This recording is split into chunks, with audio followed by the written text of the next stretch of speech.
Now, are you ready to push the boundaries of our user experience?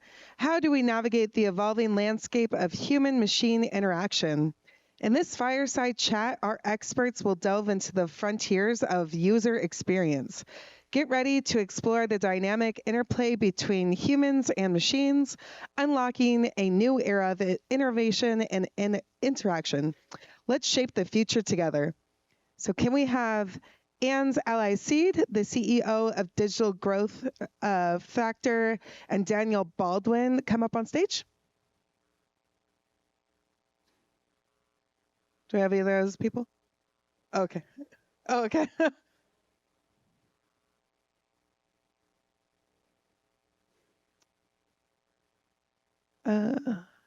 Sorry, Alvin Liu. Yes. Yep. Come on up.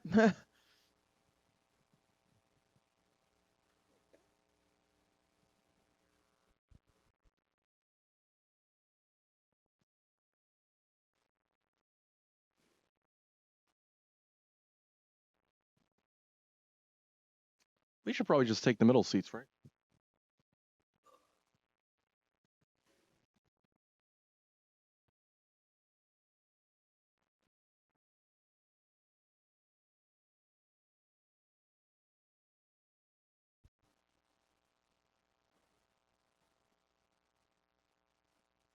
Cool.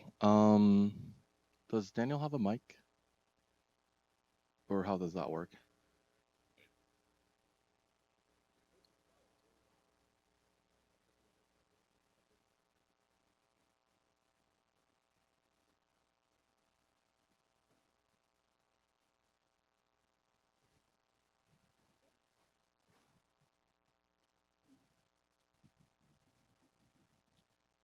All right.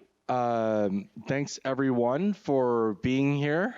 The people who are here watching this, conference closing talk on human and machine interaction. Just really quick, I am the CEO and founder of Ethicable AI. We try to empower AI to the best of our ability with AI with the ability to be ethical, and we cannot enforce any kind of ethical rulings on AI if we cannot detect when it is being used in any digital media format. So our company has built out a detection and verification system in order to not only detect but also verify either the innocence or malintent of any user submitted content on any digital media platform, starting specifically with academia. I had a great preparation talk with Daniel yesterday about this, and I think it will be very interesting based on the entire brain dump of a conversation we had yesterday. So Daniel, if you'd like to introduce yourself. Thank you very much for that. Yesterday our conversation was very exciting, and to see the synergies and the collaboration that was already starting to take place. So to introduce myself, my name is Daniel Baldwin, and I am the CEO of Game Day, or Game Day Universe. And what we are is an innovative fusion of esports and gaming with immersive STEM education and workforce development. What we do is we take the video games that are commonly shared by 80% of Americans, that are enjoyed worldwide, and we use those games as an aptitude test. We discover the skills that are being used in those games and help people to learn what their opportunities are within science, technology, engineering, arts, and mathematics, so that they can elevate their passion and enthusiasm for gaming into real-world education and ultimately career impact. So getting exciting, engaging careers in something that you enjoy. I was told once that if you can find what you love to do in life, and then you can figure out how to get paid for that thing, you'll never work a day in your life. And it is my hope and my passion to make that a possibility for every American. And not only does it start with youth, but the average gamer in the United States right now is 30 years old. So there's a lot of transitional adults, there's a lot of young adults. 80% of people nationwide right now have job dissatisfaction. And I think what we're looking at right now, Really? 80%, American, according 80%. to Grandview Research. And the statement that they used in their research was that 80% of Americans hate their jobs. And So they rated it what, like 1 out of 5, right? Or what was the survey one metrics? 1 out of 5 liked their jobs, 4 out of 5 hated their jobs. Wow. And I think that's where we see terms like quiet quitting and burnout and rage quitting. You've got lowered production, you've got lowered engagement in employees, and the turnover rates are incredibly high. It used to be that the average American went through, I think, 4 to 6 careers in a lifetime, and right now the average time on a job is between 3 and 4 years. And so what you have is you have this rotational door, and the cost to employers right now in lost engagement and productivity, as well as replacement of those employees, it is a $7 trillion problem right now. I completely believe it. I want to wrap that problem back into what I believe could be maybe not a silver bullet solution, but definitely a lens in which to apply to the problem, which is our panel topic, human-machine interaction. Well, And but before we really dive into the weeds of it, I just wanted to kind of highlight that I come from the programming technical side, the machine end of the human-machine interaction, and you were self-describing yourself more as the user experience, user side, human side, right?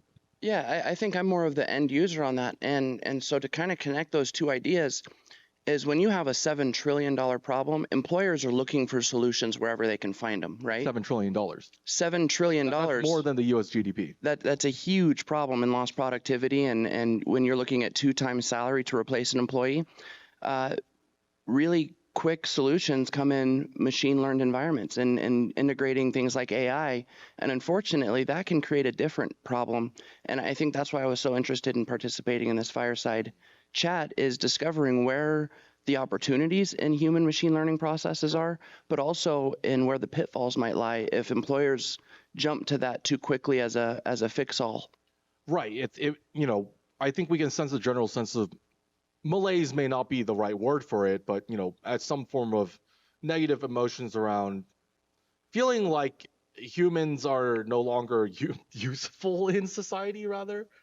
Maybe that's not the right way to put it, but in a society where we value productivity so much, sometimes when you don't feel like you have the tools or knowledge to use your abilities to the maximum leverage, you may feel like you are not contributing to society, and that is one of the most prime predictors of mental health. Or we can go into that later, but I do want to start the actual the actual panel as we are 10 minutes in. Let's talk Actually, we're with right on the time. yes, exactly. I have a very good internal clock from running board meetings. Let's start with the happy case scenario. Let's be naive, right? And we'll end expert, but let's start naive and let's pretend we're just kids, and I'm going to ask this question. What does a true symbiotic relationship between humans and machines look like? Question mark. And that question is a completely open question. What does symbiosis look like between humans and machines? And let's start with the most basic principle thinking to try to answer this question before we delve into the pitfalls of, the happy path, essentially. Yeah, I think absolutely. So I think a symbiotic relationship is where humans are still providing the core basis of work, but the machines are adding as an accessory to value. And so what they're really doing is they're bolstering our efficiency. They're providing us an ability to maybe do more or produce more or things that we wouldn't have been able to do otherwise. But still, you have a human leading that interaction with the machine basically as an elevation, A tool. an enrichment tool. Well, how I choose to think of it is that all tools, period, are simply extensions of either the human mind or body through our limbs, etc. And that AI is a tool, and while it may be an extension, it is not a replacement. And I think we've lost a little bit of that. I think a lot of people today maybe not be perfectly honest about their ChatGPT usage. I think they may be labeling things and not reading what they wrote. And the problem starts when, people perceive you to have a certain level of expertise, and then when you start writing, messages or papers or emails or memos without reviewing your own content, people take that to heart because you spent your whole life building that reputation. And even though you feel like, oh, I need to use AI and leverage it to the max, just realize that AI can only ever be an extension of your mind. I don't believe it can be a replacement for human um, creativity. And people say, well, no, stable diffusion can no. Like, yeah, stable diffusion can create quote unquote new images, but all of the patterns that it learned from were created by human creativity. And if you ask AI to come up with a new pattern, it can randomly generate a new pattern, but what meaning does it have? None, right? It doesn't mean anything because it was not created by a human. It does not express a human narrative or context. And in that sense, it can be pretty to look at. But once you start to search for meaning when there was never meaning to begin with in AI generated content, I believe that's where we start getting hallucinations and stuff. So in my opinion, symbiosis looks a lot like, true symbiosis looks like uh, AI as a tool, not replacing the core, right? An extension of our abilities, not necessarily the core of our abilities. Um, Yeah, I think absolutely. So when you're talking about uh, transparently representing the use of AI, right? yes. Warren Buffett said you can spend a lifetime building a reputation, and it only takes 5 minutes to destroy it. I love that quote because it's too true. And when you have somebody that, maybe they're overwhelmed, maybe their bandwidth is spread too thin, and they decide to use the AI tool as a quick fix, and nobody will know, right? Nobody will notice that I did it this time. And that might be true most of the time. But there is going to be that time that you didn't proofread everything, or that the message content just didn't line up correctly. And all of a sudden, now it provides anybody reading your material or interacting with you has to ask themselves, is this just another AI generated content from this person? And it can quickly destroy the credibility of a lot of the good work that you do.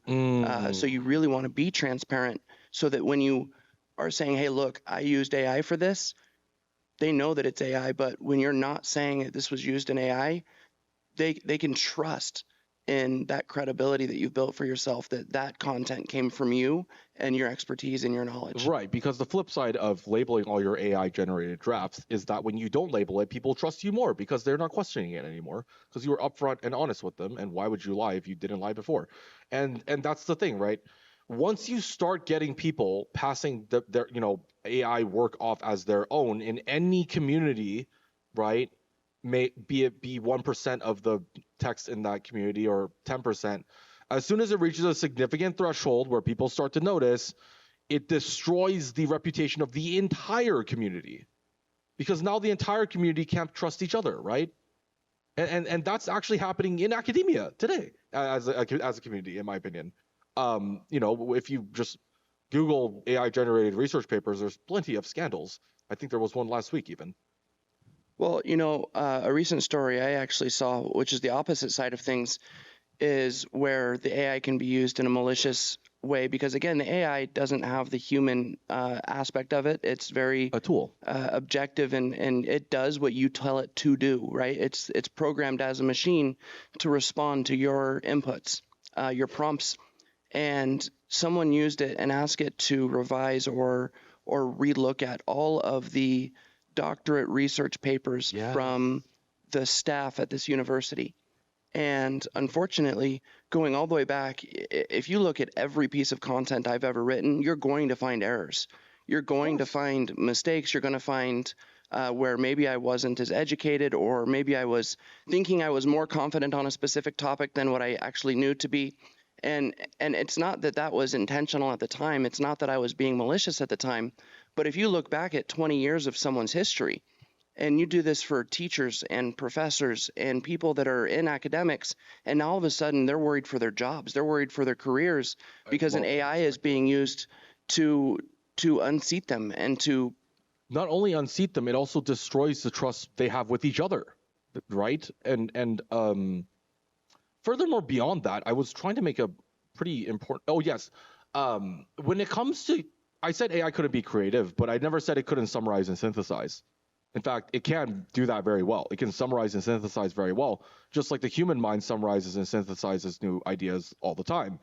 But when we get to that last step, where after our synthesis, we create a leap of intuition to create something, AI is impossible. AI cannot do that.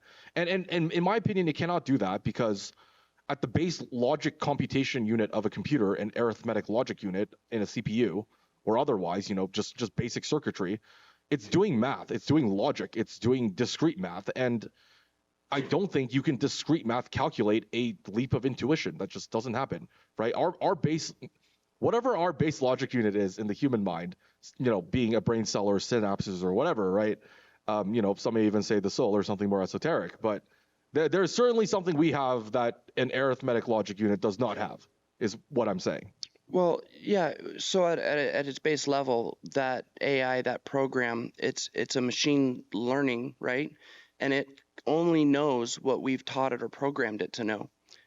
So that's where your failure of creativity is we can give it a basis of prediction. We can give it a basis of understanding a general concept. But again, what we as people have is this, like you said, intuition, this gut, our ability to dream or to be creative.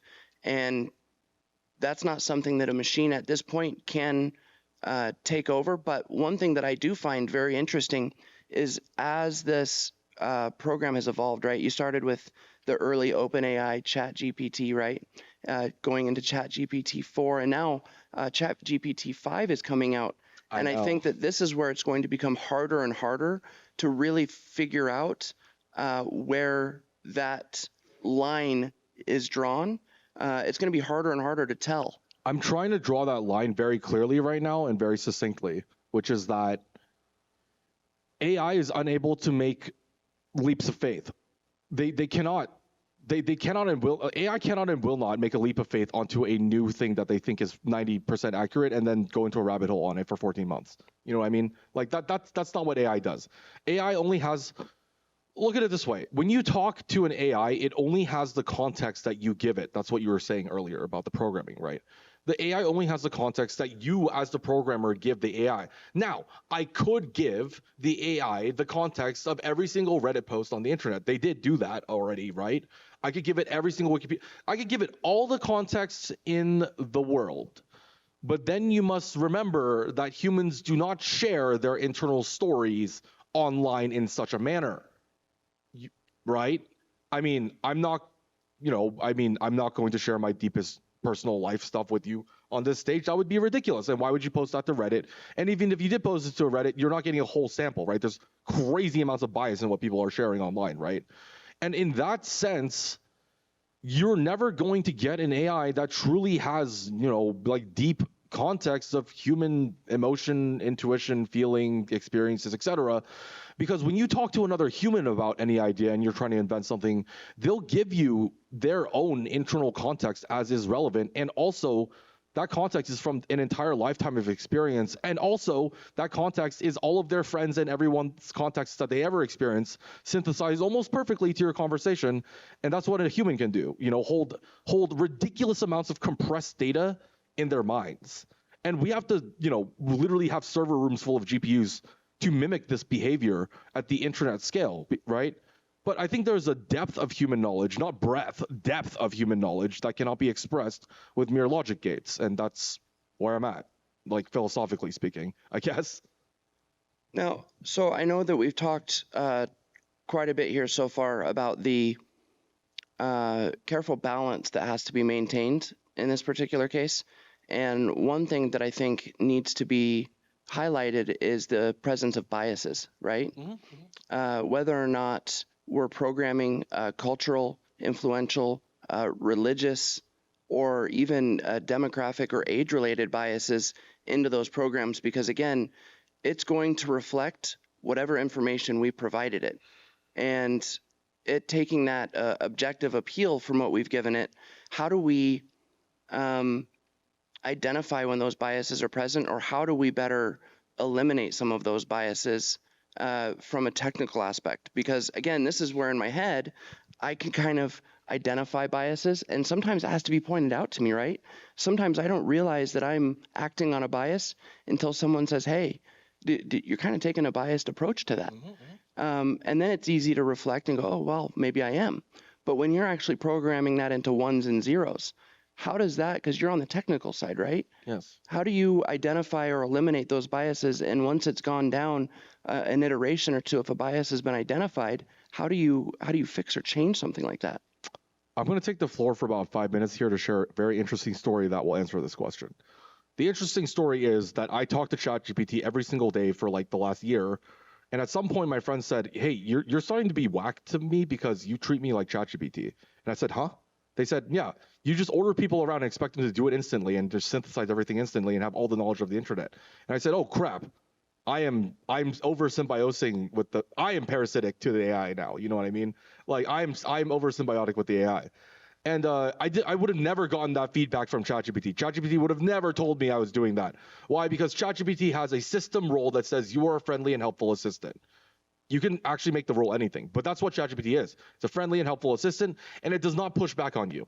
It doesn't tell you you're biased. It doesn't tell you you're wrong. It might tell you, you're not in the right direction. It does not look you in the eyes and tell you, no, you're wrong, and here's why, like a human would, with all the intent and passion of someone who wants to genuinely make you a better person. And a lot of this is actually transparency, weirdly enough. It's privacy. It actually loops back to transparency and privacy. And the way I'm going to explain that is, like earlier I said, you wouldn't post all your darkest secrets on the internet unless it was anonymous, right? And in a way, in order to analyze social biases in text data on social media, you necessarily need personal identification information that will break anonymity, if that makes sense. Unless there was a way to model social dynamics without revealing any PII, which essentially would be like the advertising profiles that Facebook and Google, etc., are building on each customer, in order to put them into an infinite feedback loop of, scrolling and buying more products, etc. That's the feedback loop that they're trying to create. And, it's good for the corporate bottom dollar. But at some point, we have to ask ourselves, is that really the way humans want to interact with machines forever, right? And I asked that question simply because I believe that there is a way, technologically speaking, blockchain technology or otherwise, to create, real models of human interaction and the biases that come from them without leaking any identification, doxing people, personal identification kind of information. And so I think that the problem of bias is actually also innately a problem of transparency and privacy, which a lot of AI companies completely ignore and get really bad biases because they don't respect their customers' privacy and transparency. So I have a question in regards to what you're talking about there. So PII, personally identifying information, right? NPPI would be non-public personal information. I'm not a compliance expert. I just know these terms from my compliance guy. No, and so you're good. So here's my question. Non-public personal information in that particular regard and protecting privacy, it begs the question is, what is public? Because a lot of this information is somewhere, right? And if you're asking a machine whether or not this information is publicly available, it's going to be able to find and source that information, even though as a human, there's a limitation to how far I'm willing to search for something, right? But it doesn't have those same limitations. It only has limitations provided initially in the setup, right? Mm-hmm. So is there a potential of accidentally revealing non-public personal information or accidentally breaking these privacy barriers because it's just acting within its boundaries? This is where you have to bring in concepts of radical transparency and consent. When you say, like what if Meta's database gets hacked and all the private information is released or something like that, right?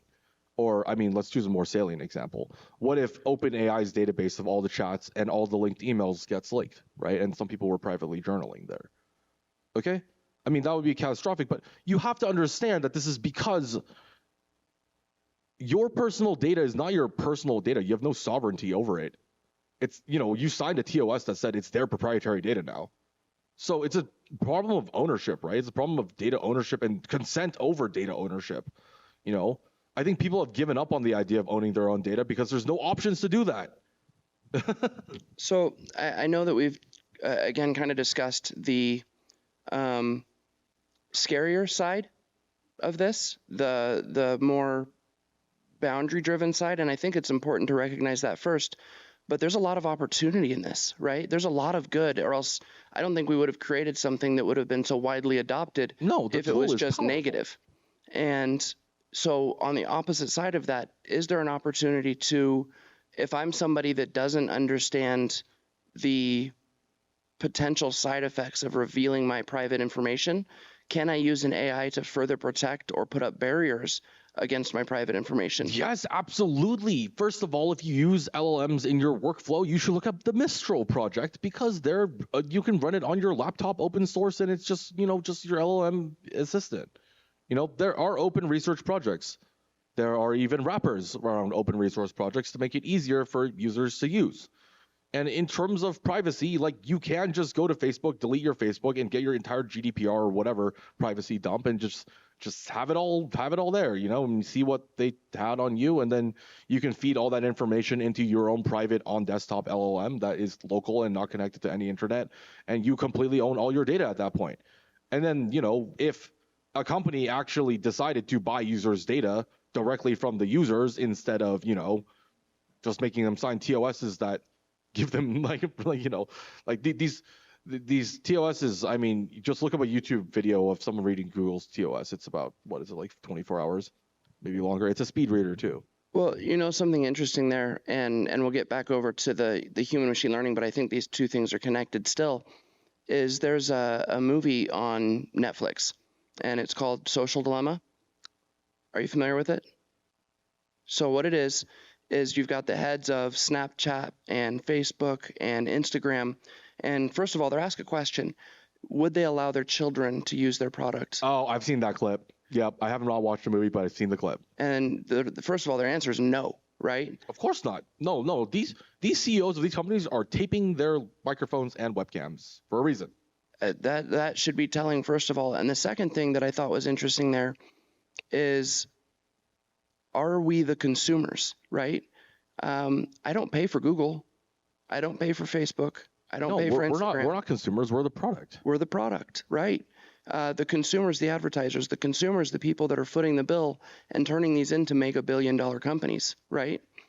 And if we're not the ones paying for it, that means we are the product, and the product really is our data. It's our private information that we think is protected, and it's all of that stuff that's in the TOSs that you're talking about. And before we move on to this topic, I actually just want to say, I don't think any of these corporations are even at fault for doing this, because it was highly lucrative in the advertisement space to have, some form of consented PII through TOSs, right? To better advertise products to people. I just think they've scaled it out. It's just been scaled out of hand, Like the board of these companies are just going, oh, this is the biggest profit lever ever. Let's just crank it all the way to 11, right? And without the technical knowledge that their children, they themselves, society at large, the entire planet, every person with a smartphone on it, is in a negative feedback loop. And that's what I'm trying to say, is that we are in a negative feedback loop of constant, consumption of products, and we're the product, and it's not even meant to. I don't think that was their original intention. I don't think Sam Altman is evil for releasing ChatGPT without a detection schema, because he didn't realize. And when we innovate, we don't realize what the impact of things we have are. We're bright, starry-eyed entrepreneurs, and we go out and we build a product. Like, I don't even know what my product TrustRight, right? Like, what could TrustRight turn into evil-wise, right? I mean, I know I'm trying to enforce ethics, but like, what do people use that to, further obfuscate, right, etc. It is totally something to consider. And it's always going to be an arms race, and it's always going to be not an arms race so much as the equation has a lot of variables, and the optimization point is very hard to reach. And it's just going to be a collective human struggle between, people on the back end and people on the user end, just, trying to consolidate to a point where it makes sense for everyone, right? Yeah, I mean, I don't think any inventor ever went into it with the envision of a malicious future for their invention.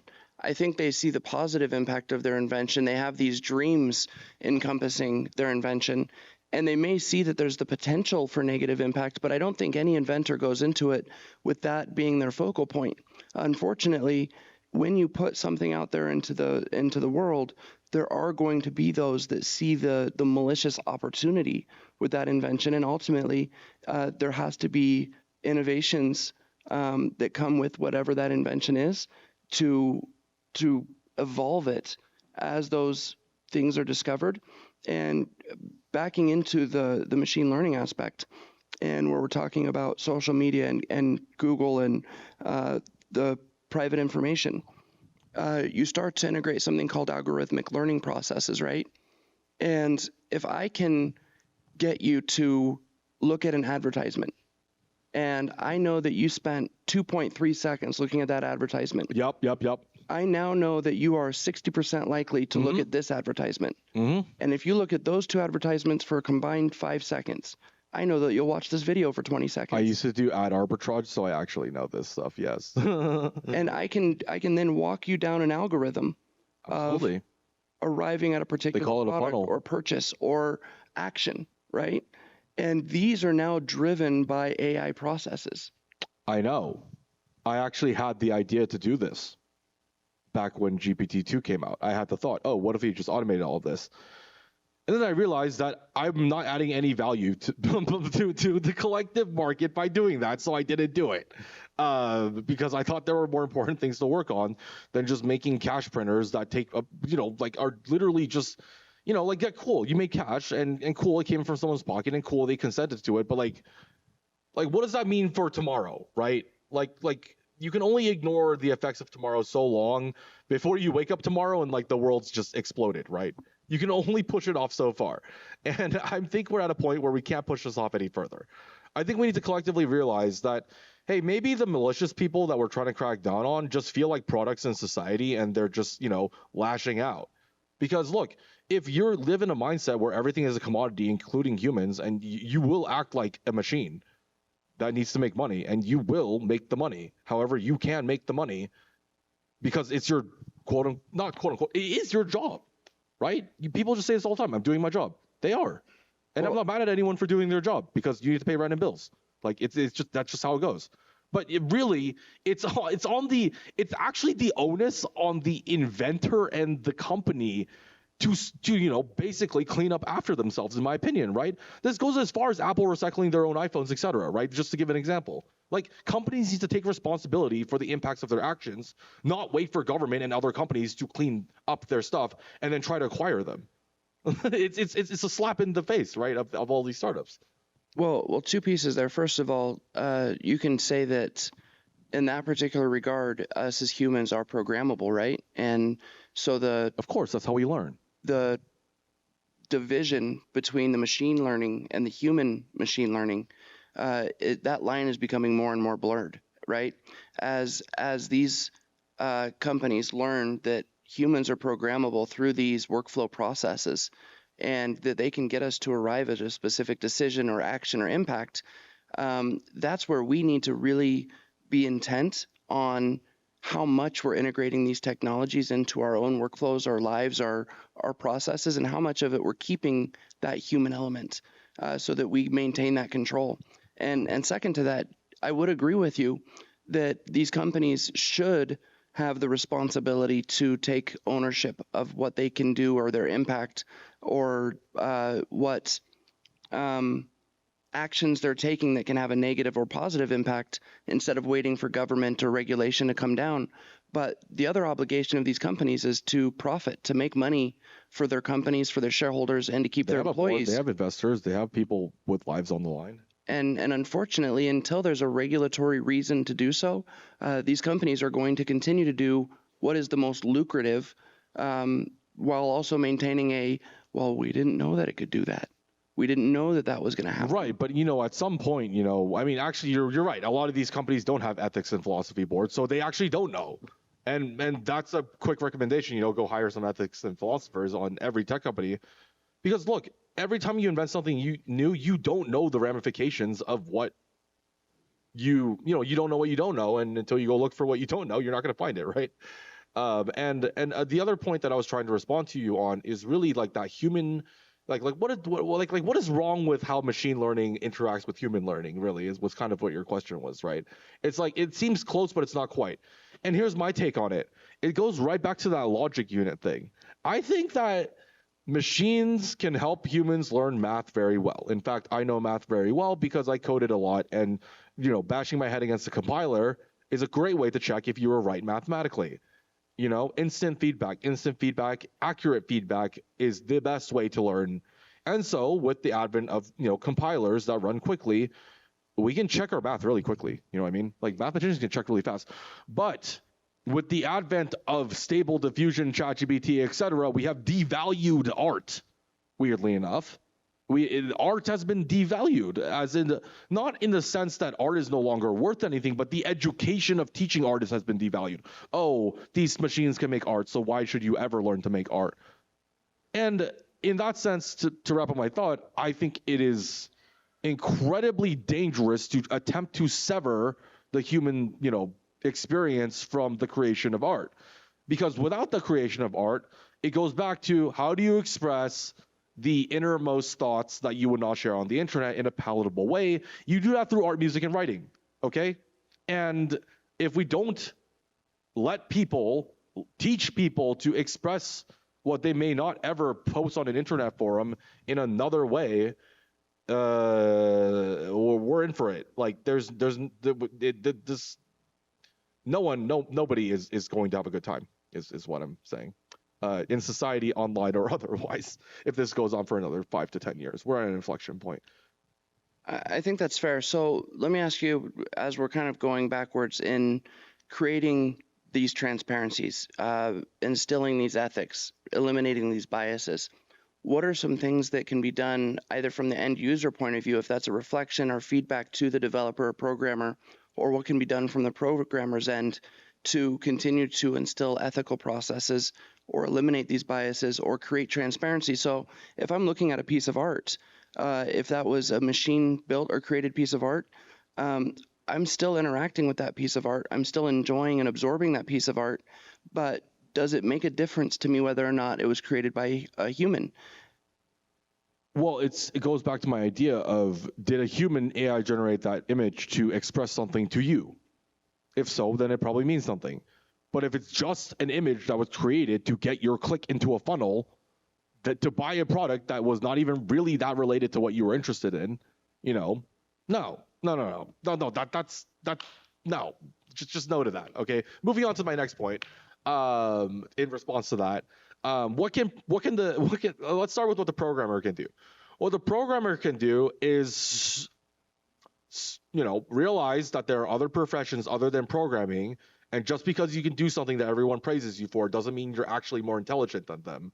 And to respect the soft sciences, respect the arts, do soft sciences, read philosophy before you write a single line of code.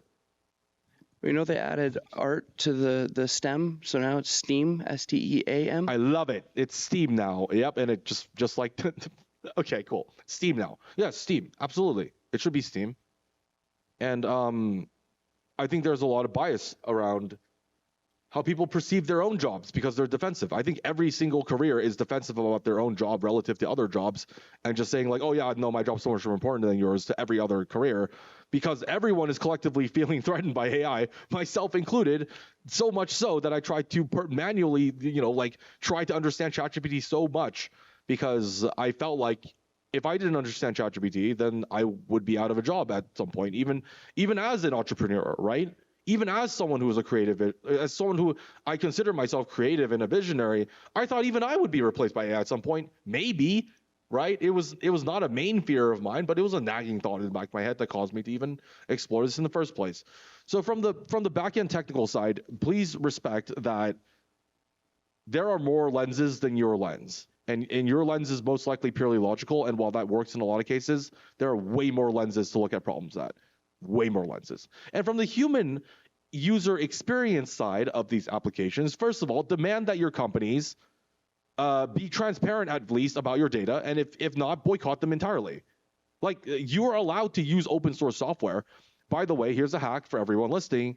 If you type in FOSS, stands for free open source software, any software after that, like so FOSS, blank what you're looking for, you'll find what you're looking for. You don't have to use any paid software these days because the open source community is so good. Now, it may take some time in your education. There may be less integration. You might have to pay for storage. There's a bunch of stuff. So I don't recommend you do this for every single tool. I'm not saying, go like only watch like Foss YouTube or something, right? Like, no. You can use your normal apps and do that, but just be mindful, right? Be mindful of what you're consuming, and possibly, if you can, before you click on the next ad, think about, how did I get here, right? That's a question I think a lot about on my phone. I'm scrolling Instagram and it's like, wait, how did I get here? Wasn't I just responding to an email, right? Just ask yourself, how did I get here a lot when you're using technology, and just trace it back. Be mindful about what you're doing, where you're at, and where you're going. So to reflect on something that you said on feeling threatened by AI, feeling whether or not our jobs are threatened, first of all, they are and they should be. And I think there's a fallacy that's created in this, that we felt like during the Industrial Revolution, jobs were going to be threatened. During the .com, our jobs were going to be threatened. Technology revolution, our jobs were going to be threatened. And in each of these timeframes, absolutely that is true. There are jobs from the 1800s and 1900s that no longer exist today, and nor should they, because those jobs were replaced by our evolution in growth in a society. And all that means is that we've become more efficient. And as AI replaces some of these jobs, it is also going to create new ones. It's going to create new opportunities, and it's going to make us so that we have the availability to, again, evolve and enrich our lives as a total. But there's also the opportunity to stagnate and to say, well, my job's been eliminated, I have nothing I can do, and to excuse behind that, or you can change, you can pivot. I'll tell you, this has become incredibly relevant to me as a startup founder. First of all, when I was in finance, did I see AI as being a threat to my job? Absolutely, I did. Of course, and me too. So I learned to use it. And so you learn to integrate with it, whereas others will either hide from it or blame or find anger in that. But I don't think that you necessarily have to. I'll tell you, on things that AI has made my life easier as a startup founder, being able to do the work of 4 or 5 different people. Summarize and synthesize. Right? So I think that as we learn to pivot and as we learn to evolve and integrate this AI in functional, useful ways in our lives, it's going to create more opportunity. Absolutely. And a great example is when I was in finance as one job, right? I was producing for me. But as a startup founder, integrating AI, building out my company, as I begin to hire, that's the growth and creation of multiple jobs now. And so you could really say that in this particular case, AI might have eliminated one job, but it's going to create tens, if not hundreds of jobs. I love that. It's a positive feedback ratio is what you're saying, Yes. Yes. And I love that you just outright said it, because I was tiptoeing around that point. You just flat out said, nope. People are going to lose their jobs from AI. That's a good thing. But what the continuation of that is, in my perspective, we're going to reach a point where AI summarizes and synthesizes pretty much all the information for us. Okay, what leaves us with is the human creativity part. And what I really want to say in this, before we kind of wrap up and go to Q&A, is I've thought a lot about this. Like what really is the human experience but the narrative, right? What is the human experience but the narrative of your life and passed on by others, and the collective narrative of all of our ancestors and since recorded oral history or whatever, right? In that sense, like what composes narratives, what allows for the creation of narratives other than human experiences and the communication of those experiences?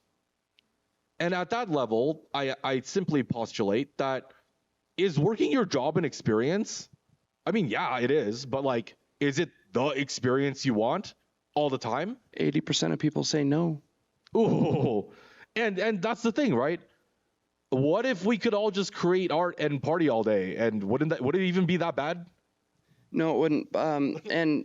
And that's what your company is doing, isn't it? So, yeah. So my company, Game Day, we actually have sort of a motto, and it's actually the reverse of a motto. we've all heard, and I spoke about this in a fireside yesterday, knowledge is power. And that's not true anymore.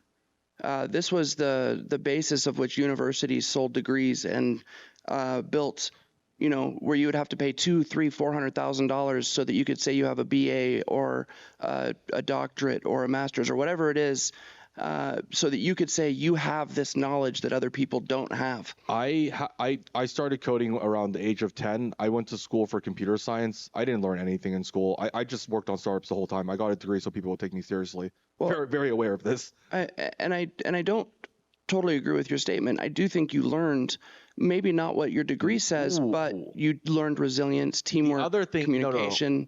I didn't learn anything from sitting in lectures. Correction. Not much learned from lectures because I did all the reading beforehand. However, I spent so much time doing amazing research in college. I love that part. Pretty much was just doing research the whole time. And yes, I love that. That's when I discovered that my passion is scientific computing, right? And I would have never really had that chance to discover that if it were not for the in-person, social-like learning nature of universities, the sanctity of which is being poisoned by ChatGPT usage, and has also been, scattered from the diaspora of hybrid and fully remote learning environments after COVID. And so to kind of and thanks for pushing back on me there. Oh, AI wouldn't do that. There you go, the human part. So to step back, if knowledge isn't power anymore, what is the power is access to information. And that is, I think, where AI really becomes a benefit, is in democratizing access to information. But now is where we really have to learn how we apply that access, how we apply the use of that information, and how we integrate the information that we all now have access to create ourselves opportunities of benefit. Are you saying that because you can Google anything at your fingertips, that knowing what to Google is everything? Yes. Because the knowledge gives you the access to the knowledge? That was deep, sure. Wow. No. I completely understand what you're saying at that level. That was a ridiculous synthesis. Thank you. You blew my mind yet again. I actually wanted to say that ideas are influence. You want to talk about that one? You know what? I think we could probably continue down this road. You're our moderator. What is our time? I believe it's about time for Q&A. I think we've taken about 40 to 50 minutes of the hour, if I'm not mistaken. Yep, we have taken about 40 to 50 minutes up. About 50 minutes of the hour. And we're pretty much trailing off into non-human machine interaction stuff. So yeah, let's open the floor for any questions that anyone may have.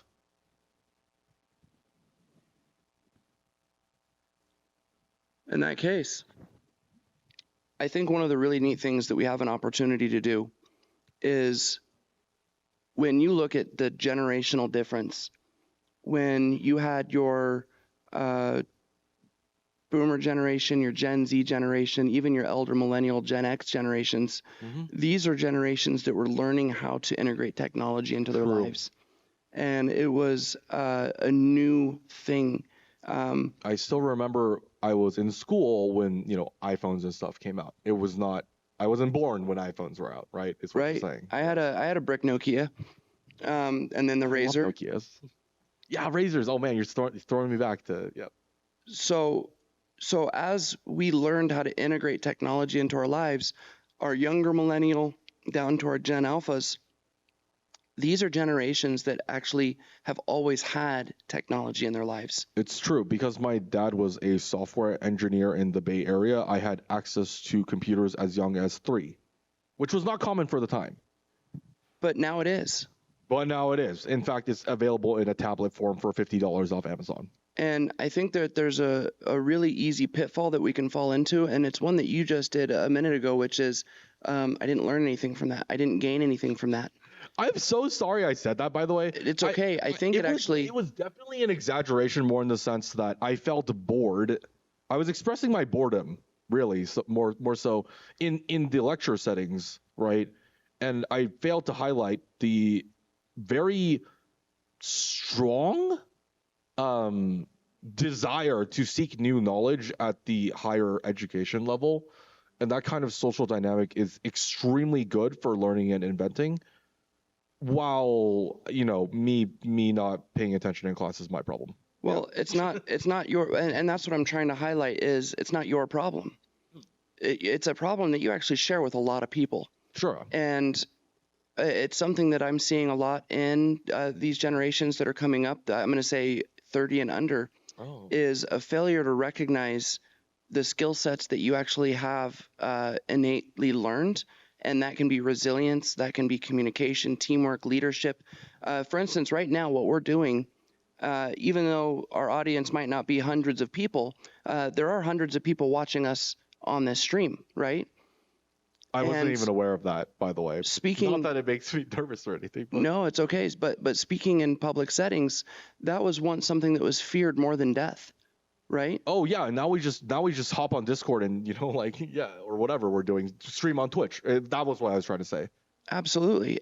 But if we're not taking the time to recognize these skill sets, if we're not taking the time to recognize the true depth and value that we offer, I think what we can do is we can fall into a problem where we feel like we don't have a value or we don't have a skill set to offer back.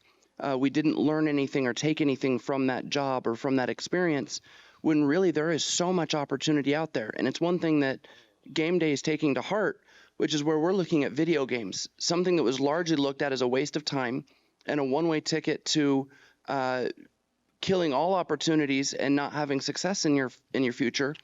Okay, to elucidate this point more, first of all, the malaise I was describing earlier, I fully internalized how much I feel it, so thank you for pointing that out. Second of all, if you're looking at me and going, oh wow, this guy definitely just like studied his whole life, it's like no. You don't want to know how many thousands of hours I have in Dota alone, okay? Like Oh, I definitely believe you. But even Dota, you learned something from that. Team coordination, different languages, strategic planning, on the fly thinking, theory crafting, mathematics on the fly, doing math quickly, combat scenarios, etc., memorizing things. I play ability draft, if anyone knows what that is, which is even higher amounts of synthesis, etc. And I've never thought that video games were, going to be the end of me, because I had to explain my whole theory to my parents to even let me play video games. And I've always been an advocate for, let kids be kids, And everything that you just said, operating all of those processes in high stress situations, right? High stress situations, because look, if you let your teammates down in a team match, you better have thick skin. I mean, there's thousands, if not millions of dollars on the line. There was a Dota 2 tournament that sold out the Staples Center faster than Taylor Swift. Did you know that? Yes, I watch every single international. Okay, that's an incredible statistic. But if I took someone with those skill sets, if I took someone that's able to operate under pressure, under stress, that's able to do math, code, speaking through different people, understanding and representing different cultures, religions, languages, age gaps, I could put you into so many dynamic situations, from project management to leadership to development to politics, those skills are transitional into so many different categories other than Dota. And if nobody's ever told you that, that's not even my only game, because I peaked the season 1 peaked legend in Hearthstone, which translated perfectly to any kind of strategic mind reading, planning, scoping people out, semi-professional poker even, right? I'm diamond in Overwatch. Like, I don't even need to explain that one to you. That's a first-person shooting game, very hard to get into. Most people don't even like that game because their excuse is, oh, I don't like it, but I know why they don't like it. It's too hard. Well, and it just doesn't scratch whatever that itch is to them that they're finding enjoyment, because we can do hard things. But guess what? I don't like playing Minecraft at all. I cannot sit there for 18 hours and build something like block by block. I don't want to do that. I'd rather play music. You know what I mean? Absolutely. And so if you took someone that was playing Minecraft, for instance, because they are able to sit there for 18 hours building things block by block, they make great architects, city planners, developers. My brother was one of those people, and every time I'd walk by one of his structures, it was incredible. Because I know that for every 10 minutes of his structures that he showed me, he spent 1,000 minutes, right? But has anybody told, and maybe he has transitioned this in his life, but if nobody's reached out to the Dota player or the Minecraft player and said, did you know that what you can do is actually incredibly value in this career set, in this opportunity. Did you know that you can make money doing what you love? That is a hyper important, hyper salient point that you're making. And while I have had that thought, I have not thought about how to do that at scale. But that's cool because your company's doing that, huh? You already got that all figured out, huh? That is what we're doing at Game Day. And to wrap up, if you guys have any problems with ChatGPT detection, you feel like you're spam, you run a forum, it's just getting spammed everywhere. For example, you're a teacher, can't figure out if your students are cheating, etc. Reach out to me, Alvin Liu at ethicable.ai. My email is alvin@ethicable.ai. If you have any questions concerning AI whatsoever, happy to hop on a call with you guys, figure out what is going on in your use case. And Daniel, if you also... Is there a limit to the number of times I can call or email you? I just want to establish that right up front. Oh my gosh. Okay, look, if you email me, by the way, my number is not on my business card or anywhere. Okay, so you have my number. My email, of course, I will check. If I think you're a promotion, I will throw you in the promotions box and you'll just live there forever. I might check it every 3 weeks. Well, I think that's phenomenal what you're doing in integrating the ethics into chat GPT and AI models so that we can recognize the transparency of when AI is being used and implemented, and that we can create these ethical processes in integrating AI into our lives and into our workflows. If you want to learn more about what you're doing, where can they go? Website or... Oh yeah, no, it's just ethicable.ai. The word ethic and then the word able.ai. That's fantastic. And if you want to learn more about what Game Day is doing with integrating the skill sets used in video games into STEAM and STEM educational processes, and how we're creating workforce development programs out of that so that we can help people discover ways to do what they love and get paid for it, go to gamedayuniverse.com. Awesome. Well, you know what, Daniel? Thanks for having this talk on stage with me. Thank you very much. It was enthralling. This was a great conversation and a lot to think about, and I'm sure we'll talk more.